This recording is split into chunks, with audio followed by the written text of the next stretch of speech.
Morning class. हम जो अर्थशास्त्र में लेसन 16 देख रहे हैं उसमें भारतीय अर्थव्यवस्था के समक्ष जो चुनौतियां हैं, तो गरीबी के हमने कारण तक देख लिया था। अब हम देख रहे हैं गरीबी निवारण के उपाय कि देश में जो गरीबी है उसके निवारण के लिए क्या उपाय किए जा सकते हैं, कहाँ क्या कमियां हैं, उनको कैसे दूर किया जाए, ऐसे क्या प्रावधान किए जाए ताकि गरीबी को दूर किया जा सके। सरकार इसके लिए क्या प्रयास कर रही है या सरकार ने कौन से प्रयास किए हैं, क्या उसका कोई असर दिखाई दिया है या अभी भी उसमें कोई कमी नजर आती है। तो ये निवारण के कुछ उपाय है कि सरकार को शिक्षा स्वास्थ्य सेवाओं का प्रसार अधिक करना चाहिए।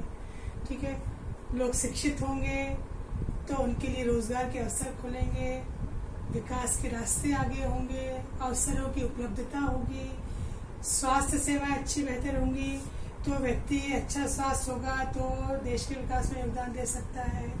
जैसे जापान और अमेरिका जैसे देश जो धनी देश हैं, इन्होंने अपने देश में जो है मानव को मानव पूंजी में विकसित करने के लिए जो शिक्षा स्वास्थ्य सेवाओं का वहाँ पे उन्होंने बेहतर जो है प्रयास किया है। उसका असर है कि वहाँ पर अच्छी तकनीक, क्योंकि जो शिक्षित व्यक्ति है वो अच्छी तकनीक को भी जल्दी सीख पाता है। वहाँ पे ऐसे प्रशिक्षण कार्यक्रम चलाए जाते हैं शिक्षा के लिए। वहाँ की जो शिक्षा है वो रोजगार परक शिक्षा है, व्यावसायिक शिक्षा, व्यावसायिक प्रशिक्षण वहाँ पे दिया जाता है। तो अगर इस तरह से कोई कार्यक्रम चलाए जाते हैं तो इससे क्या होते हैं, बेहतर परिणाम आते हैं और इसका असर ये होता है कि गरीबी को कम किया जा सकता है। तो यही पे आ जाता है कि सरकार को चाहिए कि रोजगार के अवसरों में वृद्धि करे।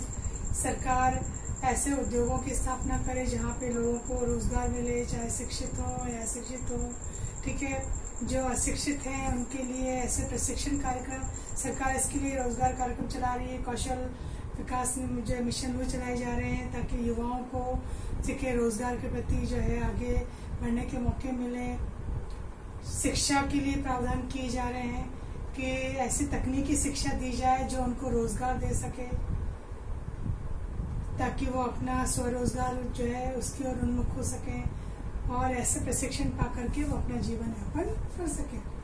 कुछ हमारे समाज में ऐसी कुप्रथाएं हैं जिसके जाल में फंस के व्यक्ति जो है वो कर्ज के जाल में फंस जाता है और गरीबी का दुष्चक्र जो है वो बना रहता है। ये सामाजिक कारण है। इसे जन्म के समय में हमने पहले भी चर्चा की थी, मृत्यु के समय में, विवाह के समय में, या बेटी की चाह है उसके कारण परिवार जो है वो बड़ा हो जाता है। तो ऐसे में व्यक्ति जो है उनकी उसमें फंस करके और ऋण पे ऋण अपनी आवश्यकताओं को पूरा करने के लिए लेता रहता है और उस कर्ज के जाल में फंस के वो कभी इससे उभर नहीं पाता है और जो गरीबी का दुष्चक्र है वो उसको अपने जाल में फंसा लेता है। तो ये जो सामाजिक कुप्रथा है इस पे नियंत्रण होना आवश्यक है।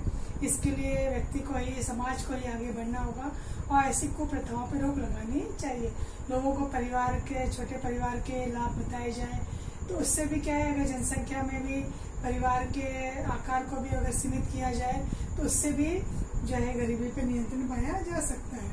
और हमारे यहाँ जो लक्षित वर्ग है जिसको लाभ पहुंचना चाहिए उस तक लाभ नहीं पहुंच पाता है। कहीं कहीं हम कह सकते हैं कि कुछ योजनाओं में कहीं कुछ कमियां रह जाती हैं या लाभ पहुंचाने में कमी रह जाती है। कुछ रिसा ऐसा हो जाता है, लीकेज से तात्पर्य है कि जिन तक ये लाभ पहुंचना चाहिए तो लाभ नहीं पहुंच पाता है। तो गरीबी वहीं की वहीं जो है बनी रहती है और लाभ जो है कई बार दूसरे वर्ग के लोग उठा लेते हैं। तो ऐसे में सरकार को इसको रोकने के लिए प्रयास करना चाहिए ताकि जो वांछित वर्ग है, जो लक्षित वर्ग है, उस तक वो लाभ पहुंच सके, चाहे वो व्यक्ति समूह हो या व्यक्ति का हो, उसको लाभ पहुंचे। सरकारी प्रयास जो है इसके लिए किए जा रहे हैं। 1970 से पहले ऐसे कोई विशेष प्रयास नहीं किए गए और सरकार का ऐसा मानना था कि जो हमारा आर्थिक विकास हो रहा है, आर्थिक गति हो रही है, तो विकास जो हो रहा है अर्थव्यवस्था में, तो उसका लाभ अपने आप ही जो है लोगों तक पहुंच जाएगा। पर बाद में देखा गया कि भाई विकास की दर तो बहुत धीमी है, तो लोगों तक, सब वर्गों तक इसका लाभ नहीं पहुंच पा रहा है। तब जाकर के सरकार ने 70 के बाद में और कई सारी नीतियां बनाई। सबसे पहले तो बीपीएल श्रेणी के लोग जो गरीबी रेखा से नीचे जीवन यापन कर रहे हैं उनके लिए योजनाएं बनाई गई। कैलोरी उपभोग के आधार पर देखा गया कि कितनी कैलोरी जो है मिलनी चाहिए, वो नहीं मिल रही तो गरीबी रेखा से नीचे हैं, उनको गरीबी रेखा से ऊपर लाने के प्रयास किए गए। बहुआयामी नीतियां बनाई गई रोजगार स्वरोजगार कार्यक्रम चलाए गए ताकि इनके माध्यम से व्यक्ति अपने पैरों पे खड़ा हो सके और अपना लाभ वो प्राप्त कर सके और जीवन निर्वाह जो है वो आराम से इसका हो सके। तो ये इसके लिए सरकारी प्रयास किए गए। तो फिर इसमें अगला क्वेश्चन आता है बेरोजगारी। अब बेरोजगारी का मतलब क्या है कि कोई व्यक्ति जिसके पास रोजगार नहीं है, वो रोजगार करने के लिए सक्षम भी है पर उसके पास रोजगार के अवसर नहीं है, इसलिए वो अपनी सारी आवश्यकताओं को ही पूर्ण नहीं कर पाता। हो सकता है शारीरिक रूप से मानसिक रूप से वो सक्षम हो कार्य करने के लिए, उसके पास पर क्या नहीं अवसर नहीं है, तो कहीं कहीं वो शिक्षित बेरोजगार भी हो सकता है। तो ऐसी बेरोजगारी की स्थिति जब हो जाती है तो ये क्या होता है, इससे हानियां होती है। बेरोजगारी से क्या होता है, व्यक्ति मानसिक अवसाद में आ जाता है, ना तो अपना कोई विकास कर पाता है ना राष्ट्र का विकास होता है उससे, उसको जो है कोई रोजगार नहीं मिलता है तो उसके पास आय नहीं होती है तो उसका जीवन स्तर जो होता है वो कम हो जाता है, जीवन की गुणवत्ता कम हो जाती है, उसके पास लाभ के अवसरों की कमी हो जाती है। तो ऐसे में क्या होता है कि कई बार वो जो है कुछ गलत कार्य के लिए भी वो उन्मुख हो जाता है। उसमें कई बार कुरीतियां, जैसे यहाँ पर कह सकते हैं कि कुछ बुरे मतलब आय अर्जन के लिए वो कुछ गलत रास्ते पे भी, अपराध के रास्ते पे भी चला जाता है। तो ऐसे में कुछ हानि हो जाती है। और अगर व्यक्ति के पास रोजगार है तो आपको पता है रोजगार से लाभ क्या होंगे, उसके पास नियमित आय होती है, आय पाने के अधिक अवसर होते हैं, वो अपना अच्छा भला बुरा जो है वो सोच सकता है, भविष्य के लिए वो अपना निर्माण कर सकता है। तो बहुत सारे जो है लाभ उस व्यक्ति को होते हैं रोजगार होने से। तो ये जो हम देखते हैं बेरोजगारी, तो इसको समझने के लिए हमें 3 चीजों पे ध्यान देना होगा: श्रम शक्ति, कार्य शक्ति और बेरोजगारी दर। तो श्रम शक्ति ने वो जनसंख्या, ये जो वस्तुओं सेवाओं का जो उत्पादन हो रहा है उसमें वो जो श्रम की आपूर्ति कर रही है, तो ये श्रम शक्ति कहलाती है। जो एक अनुमान के आधार पर जब सरकार ने इसके दर निकाले तो 1000 में से 395 जो है वो श्रम शक्ति कार्यरत है।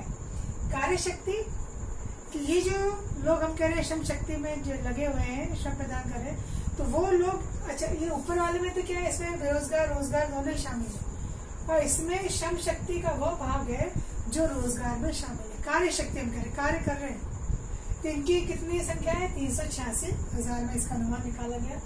और बेरोजगारी दर क्या कहलाती है, जो 2.3 है कि बेरोजगार की संख्या में क्या होता है, इसमें श्रम शक्ति में शामिल लोगों की संख्या से अनुपात निकाला जाता है। बेरोजगारी में श्रम शक्ति में शामिल जो लोग हैं उनकी संख्या का अनुपात निकाल के और बेरोजगारी दर निकाली जाती है कि भाई इतने लोग हैं, इतने में से इतने लोग रोजगार में संलग्न है, तो जो लोग रोजगार में संलग्न नहीं वो क्या हो गया, इनकी बेरोजगारी हो जाती है। तो ये जो बेरोजगारी है इसके भी अनुमान जो निकाले जाते हैं राष्ट्रीय प्रतिदर्श संस्थान संगठन NSSO, हमने पहले भी देखे थे, गरीबी के अनुमान भी निकाले गए थे। नेशनल सैंपल सर्वे ऑर्गेनाइजेशन ये इस तरह के सम्मकों का अध्ययन करता है और निकालता है कि किस तरह से देश में गरीबी का, बेरोजगारी का क्या स्तर है, इसको कैसे दूर किया जाए, इसके लिए कौन कौन से कार्य करने चाहिए। फिर हम बात करते हैं बेरोजगारी के प्रकार। बेरोजगारी एक तो बच्चों होती है मौसम बेरोजगारी, कि जब वर्ष के कुछ महीने ही लोगों के पास मौसम के अनुकूल रोजगार होता है और बाकी महीने उनके पास कोई रोजगार नहीं होता, वो बेकार होते हैं, या मौसम बदलने पे उनका रोजगार जो है वो छिन जाता है। तो मौसम के आधार पर जब उनके पास रोजगार होता है तो उसे कहते हैं मौसमी बेरोजगारी, क्योंकि वो मौसम चला गया तो उनके पास रोजगार की कमी हो जाती है। दूसरा होता है संरचनात्मक बेरोजगारी।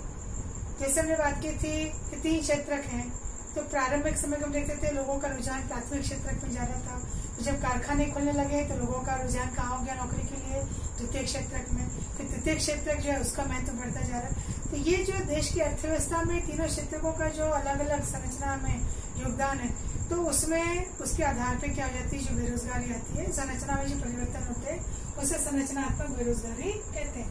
तकनीकी बेरोजगारी, आपको मालूम है कि जब विकास होता है तो नई नई तकनीकी आती है, नई नई प्रौद्योगिकी आती है, नई नई मशीनें आती हैं, तो नई नई मशीनों के कारण क्या होता है, कई लोगों को जो है उसका अगर प्रशिक्षण नहीं मिला होता है या नई टेक्निक वो नहीं जानते हैं तो वो बेरोजगार हो जाते हैं। तो नई तकनीक आने से, नई मशीनों के आने से भी बेरोजगारी हो जाती है। घर्षणात्मक बेरोजगारी, घर्षण मतलब 2 स्थितियां हैं, एक व्यक्ति के पास रोजगार है, ठीक है, पर किसी कारण से वो रोजगार छिन गया, हो सकता है उसके इस कंपनी में हड़ताल हो गई हो, तालाबंदी हो गई हो, श्रमिकों की छटनी हो गई हो, कोई हड़ताल हो रही हो, तो ऐसे समय उसका रोजगार क्या है, छिन गया है और दूसरा नवीन रोजगार उसको भी मिला नहीं। तो ये जो दो परिस्थितियां, इसके बीच में जो वो आदमी व्यक्ति जो पिस जाता है, ठीक है, वो जो घर्षणात्मक स्थिति होती है वो घर्षणात्मक बेरोजगारी कहलाती है। एक होती है चक्रीय बेरोजगारी, कि व्यापार में जो उतार चढ़ाव होते हैं, कभी मंदी होती है, ठीक है, तो व्यापार कमजोर पड़ जाता है, कभी मुनाफा होता है तो व्यापार अच्छा हो जाता है, मतलब समग्र मांग में कमी आती है, ठीक है, तो क्या हो जाता है, व्यापार कमजोर पड़ जाता है, उतना ज्यादा जो है वहाँ पर बिक्री नहीं होती है, और जब समग्र मांग में तेजी आती है तो व्यापार अच्छा चलने लगता है। तो ये जो व्यापार में उतार चढ़ाव आते हैं, इसका ये जो पूरा चक्र चलता है व्यापार का उतार चढ़ाव का, तो वो चक्रीय बेरोजगारी होती है। तो इसमें भी होता है कि व्यापार में मंदी आ गई तो श्रमिकों की छटनी कर देते हैं, हटा देते हैं उनको, तो एक चक्र जो है वो भी लोगों के रोजगार पे स्थिति पर प्रभाव डालता है। एक होता है छिपी बेरोजगारी, जो कृषि क्षेत्र में ज्यादा पाई जाती है, कि छिपे हुए बेरोजगार, मतलब श्रम में लगे हुए दिखाई देते हैं कि रोजगार में लगे हुए हैं, पर उनका योगदान व्यर्थ है, श्रम पूरा व्यर्थ है उनका। क्यों?